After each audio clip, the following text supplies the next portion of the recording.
আসসালামু আলাইকুম। আমি ডাক্তার নাহিদ হাসান বলছি। আজকে একটি গুরুত্বপূর্ণ বিষয় নিয়ে আমরা আলোচনা করতে এসেছি। সেটি হচ্ছে যে যারা প্রথম গর্ভবতী হন অর্থাৎ গর্ভাবস্থায় আমাদের কোন লক্ষণগুলো থাকলে আমরা বুঝবো যে আসলে আপনি গর্ভবতী। তো চলুন আমরা আলোচনা শুরু করি। গর্ভবতী হওয়ার প্রথম সপ্তাহে আসলে কোনো সুনির্দিষ্ট লক্ষণ থাকে না। গর্ভবতী হওয়ার প্রথম ১ মাস মায়েরা সাধারণত বুঝতেই পারেন না যে তারা গর্ভধারণ করেছেন। তো প্রথম যে লক্ষণটি গর্ভবতী মায়েরা খেয়াল করে তা হলো পিরিয়ড বাদ হওয়া। এখানে বলা যায় যে গর্ভবতী নারীর সর্বশেষ মাসিকের প্রথম দিন থেকে তার গর্ভকালের শুরু ধরা হয়। তো এখন কি করে বুঝবেন যে আপনি প্রেগন্যান্ট কিনা?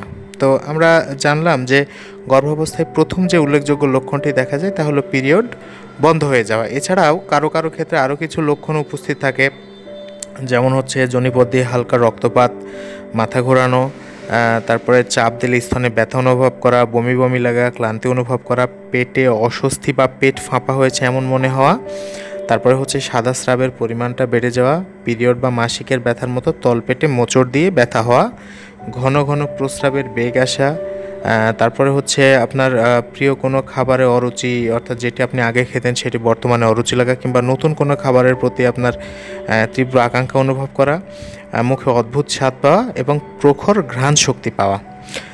তবে এসব লক্ষণ থাকলেই যে আপনি আসলে গর্ভবতী তা সুনিশ্চিতভাবে বলা যাবে না, কেননা এমন কিছু লক্ষণ কারো কারো ক্ষেত্রে মাসিকের আগেও দেখা যায়। যেমন হচ্ছে আপনার স্তনে ব্যথা, পেট ফাঁপা, কোনো খাবারের প্রতি তীব্র আকাঙ্ক্ষা, এগুলো কিন্তু এমনিতেও হয়ে থাকে। আবার অনেকের ক্ষেত্রে প্রেগনেন্ট হওয়ার পর তেমন কোনো লক্ষণ দেখা যায় না, ফলে গর্ভধারণের যে ব্যাপারটা সেটি কিন্তু আঁচ করতে অনেকটাই দেরি হয়। তো আপনি গর্ভবতী কিনা তা জানার সবচেয়ে নির্ভরযোগ্য পদ্ধতি হলো প্রেগন্যান্সি টেস্ট করা। আপনি প্রেগন্যান্সি টেস্ট কিটের সাহায্যে খুব সহজেই কিন্তু ঘরে বসে জেনে নিতে পারেন আপনি গর্ভবতী কিনা। এই কিটগুলো আপনি সাধারণত ওষুধের দোকান বা ফার্মেসি থেকে কিনতে পারবেন। এছাড়া নিকটস্থ কোনো ক্লিনিক, স্বাস্থ্যকেন্দ্র, হাসপাতাল বা গাইনি ডাক্তারের চেম্বারে গিয়েও কিন্তু আপনি প্রেগন্যান্সি টেস্ট করাতে পারেন। তো এখন আমরা আসি যে আসলে মিলনের কতদিন পরে প্রেগন্যান্সি টেস্ট করতে হয়। আপনার যদি কোনো মাসের পিরিয়ড বাদ যায় এবং আপনি যদি এর আগের সময়ে অনিরাপদ সহবাস করে থাকেন, অর্থাৎ কোনো জন্মনিরোধক যেমন কন্ডোম, পিল বা বড়ি, ইনজেকশন ইত্যাদি ব্যবহার না করে সহবাস করেন, সেক্ষেত্রে যখনই দেখবেন যে নির্দিষ্ট তারিখে পিরিয়ড শুরু হয়নি তখনই আপনি প্রেগন্যান্সি টেস্ট করে নিতে পারেন। তো পিরিয়ড শুরু হওয়ার সম্ভাব্য তারিখটি জানা না থাকলে অনিরাপদ সহবাসের কমপক্ষে ২১ দিন পরে টেস্ট করেও আপনি জেনে নিতে পারবেন আপনি গর্ভধারণ করেছেন কি না। এছাড়া আজকাল অনেক উন্নত প্রেগন্যান্সি টেস্ট কিট পাওয়া যায়, যার সাহায্যে গর্ভধারণের ৯ দিন পরে আপনি গর্ভবতী হয়েছেন কি না তা জানা সম্ভব।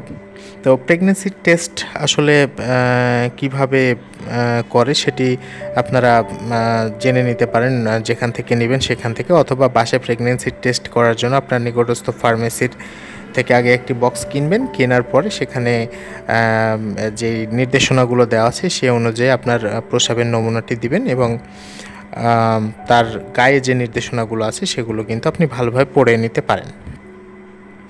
তো গর্ভবতী সাধারণত এসব লক্ষণ দেখা দিলে কিন্তু আপনি বুঝতে পারবেন যে আপনি আসলে গর্ভবতী। তো গর্ভবতী হলে আপনার করণীয় কি? প্রেগন্যান্সি টেস্টের মাধ্যমে যদি গর্ভধারণ সম্পর্কে নিশ্চিত হওয়ার পরে আপনার প্রাথমিক করণীয় হচ্ছে একজন স্বাস্থ্যকর্মী বা সম্ভব হলে একজন গাইনি বিশেষজ্ঞ ডাক্তারের সাথে যোগাযোগ করে আপনার চেক আপটা করিয়ে নেওয়া এবং সুনিশ্চিত হওয়া এবং ডাক্তার যেসব পরামর্শ দিবেন ওগুলো মেনে চলা। আসলে গর্ভাবস্থায় আমরা প্রথম ৩ মাস বলে থাকি, এই সময় একটু ভয় বেশি থাকে, মিসক্যারেজের একটা বড় সম্ভাবনা থাকে। তো অবশ্যই আপনাকে ডক্টর যেসব নিয়মকানুনগুলো দিবে সেই নিয়মকানুনগুলো আপনি মেনে চলার চেষ্টা করবেন।